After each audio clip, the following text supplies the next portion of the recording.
Hello, everybody. Welcome again to the Occupy Hollywood Network, where we're gonna do another movie review, right? So, this movie, right, the one I'm about to talk about, is a very, very unique movie. Like, I know a lot of times people like to compare this group of people to another group of people in the MCU, which is the Fantastic Four. But I'm gonna be honest, dude.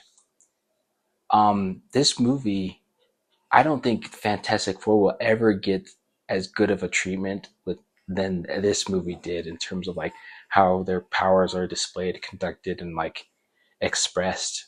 Um, I think one of the first of all, this movie is made by one of my favorite filmmakers, Brad Bird, who's a very talented guy. I'd love to see him take on like something like a Star Wars project or even something in like the MCU.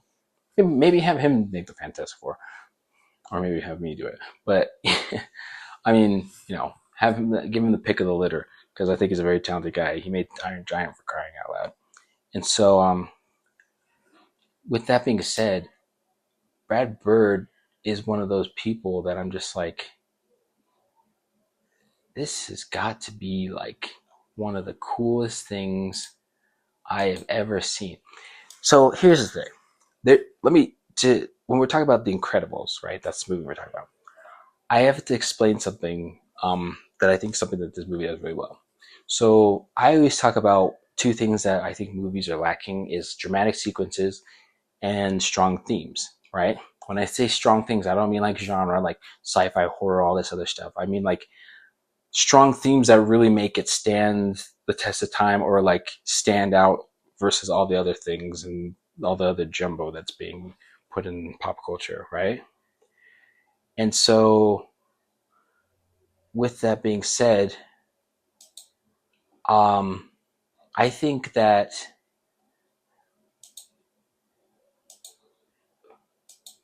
I'm sorry. I was sorry. I spaced out for a minute. I just like fall asleep in the middle of this. I think that um, when I think about music, right? Whenever I think about music, I'm like, is there a person on this earth that likes that doesn't like music? Like, not saying they don't like popular music. I'm saying like they don't like music because that seems like a very alien concept to me. Someone who doesn't like music because but like with 8 billion people in the world, like they have to like um there has to be one person like that, right? And so in the Incredibles they have very very strong mid-century music vibes. For those of you who don't know what mid-century music is, think of mid-century music like that really like hoppy commercial night, like it's like that 20th century music where it's like in a commercial. You also like see that mid-century music has been really depicted or adopted by Disney when like in the theme parks. Like when you think of like the themes that play in like the Disney theme parks, obviously there's like the Toy Story theme, like the Hercules theme in like the instrumentals and stuff. But mid-century music is like one of my favorite musics or music is. Am I saying that right? Is one of my favorite music. What is some of the best music to listen to for me? Okay, can't talk for crying out loud. Um, and so I think that the Incredibles does this really cool thing where it takes like spy music and then it like takes mid-century music and then like mashes it together. That's that when you think of that theme, that's kind of what that is, and I think it's a really brilliant take on the different genres, from the superhero genre to the spy genre to the Disney um, classics, like because it's a huge detour from like Toy Story or Mulan or the Little Mermaid, because you think of all these Disney Renaissance things. Usually, when I think of Disney Renaissance, I usually think that's explicit. That's specifically talking about the animated movies that have the musical attachment to it. But you could say that the Disney anime movies that don't have music in it, like Incredibles or um, Brother Bear, like these could easily be classified as Disney Renaissance, or like even Treasure Planet, which they should make a live action version of. And so I always thought to myself, wow, Incredibles, what a really neat thing they got going on here. I just wish that I would have been born earlier to be a part of such a production. But at least I get to enjoy the movie, right? And so with that being said, the family dynamic. See, here's the thing. I'm a big. Obviously, people can create different things that they want, and like I'm not trying to dictate how people do things. But me personally, I would never make a rated R movie because I would never want a mom, a mom in my country or mom in a foreign country to feel like she can't take her kids to go see a movie. Because let's be honest, moms can take their kids to go see some weird like Hello Kitty movie or whatever, and then they can go see like something as more family oriented and towards adults than like Shrek, or they can even go let them see like something as cool like Avengers with the explosions and the killings and the espionage and all that stuff. I mean, I don't think anyone would call someone a bad mom for like letting them go see a superhero movie. Now, if you're like letting them go see Watchmen, that's a different story.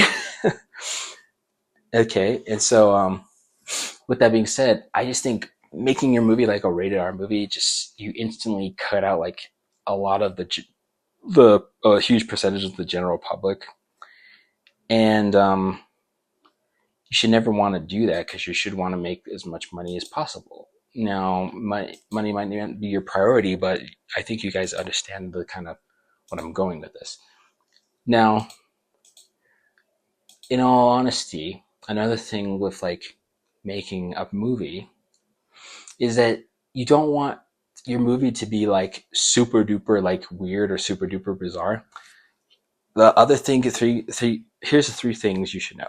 If you guys don't know much about screenwriting, this is just what I teach, and this is what I think, and I'm sure a lot of other writers would agree too. The three things you never want your project, book, TV show, movie, whatever, to be is you never want it to be too out of the ordinary to where it's like standoffish. I'm talking like like super like visually disturbing or like super like just like makes people uncomfortable like with different topics. That's like an obvious one. That's like a given. But the more basic and common ones to think about is you never want your project to be boring, and you know what's worse than being boring? Being confusing. Um, and I'm looking when I mean confusing, I'm looking at Tenet, and then I know people who've seen Tenet like, what are you talking about? Like Tenet's like an awesome movie. Like I love that movie. Like, well, I know like at least millions of other people who didn't think so, who saw it by the way. Because that was one of the main things I kept hearing from people. They were like, I didn't get that. Like, what is this movie? But like, it's worth the risk. You got to take some risks, all right?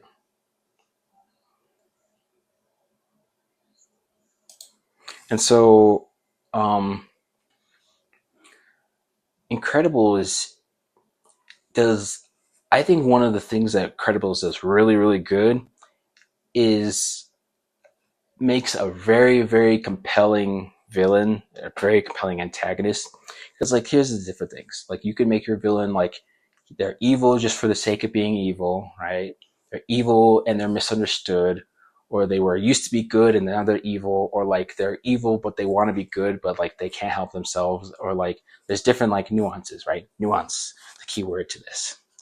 And I think a lot of times in pop culture, just like with like the dramatic sequences and like the strong things that could be lacking, I think that not giving that villain enough substance or like screen time could really be detrimental to the story, because like I said, you want to always give um your MC, your main character, as much ops or like resistance as possible, like hurdles that they have to overcome. And maybe, but like storytelling is a very tangible thing, so it's obviously you can go about this in many different ways. Now that being said, The costume design is really iconic. Um, I always tell people one way you know a franchise or a movie or TV show is really, really, heading in the right direction is when people start quoting it or impersonating it, or if you can do impersonations of like certain characters or moments in the movie. Now, realistically, you probably can't do that with everything, but that is a clear sign that this movie's got really something good going for itself, and I think Incredibles really got that going for it. Um, I think that Incredibles, a lot of people, a lot of not judging, but I'm judging. But there's a lot of people who always like just love the mom, um, Mrs. Incredible, uh, and they just kind of like ooh. And this isn't just like a guy thing. This is like women who are doing this too. Um, but also, I think that Incredibles has a really good like origin to it, like an origin story. Because there's a lot of talk about people say they don't want origin stories. I don't think that's necessarily true. I just think that people just want like more unconventional ways of telling a story. I know a lot of people are sick of the hero's journey, which isn't just exclusive to like the superhero genre. But there's a there's something really to be said about Incredibles because I don't think is there another animated movie about heroes that is just as good as Incredibles? Well, what's that one? Is it Megamind? I mean, Megamind has a lot going for it, but I don't think it's as better. I don't think it's better than Incredibles. Um, and Incredibles, what has it been 20 years already? That's kind of crazy, but that's kind of cool at the same time too. Time flies. Uh, there's one what was the thing? I always remember I was watching. I was trying to remember what is it. There was one thing I would change about this movie. Um, um, I was trying to think. I was trying to think. Um, dang, I can't remember. No, it might come to me. But oh, that's what. So the only thing I would change about The Incredibles is I wish it would have given Frozo more time. Like, obviously, you could only give him so much time, but how long is that movie? The Incredibles is Incredibles. Let me look it up. Incredibles, a 2004 film, so it's been 21 years. It's 2 hours and 3 minutes. So I mean, you could have given it like 15 more minutes. It would have been awesome, but they did what they could. So it's just simple nitpicking. Um, but with Incredibles, what do I give it? So Incredibles is part of the diaspora of films that I think are just amazing and really hold a lot of water, screenwriting wise. Shrek 1 and Shrek 2 were in that category, which are technically one film because I forgot that I liked Shrek 2 as much as I did. But Incredibles is also in that category, so I'm going to have to give Incredibles a 10 out of 10.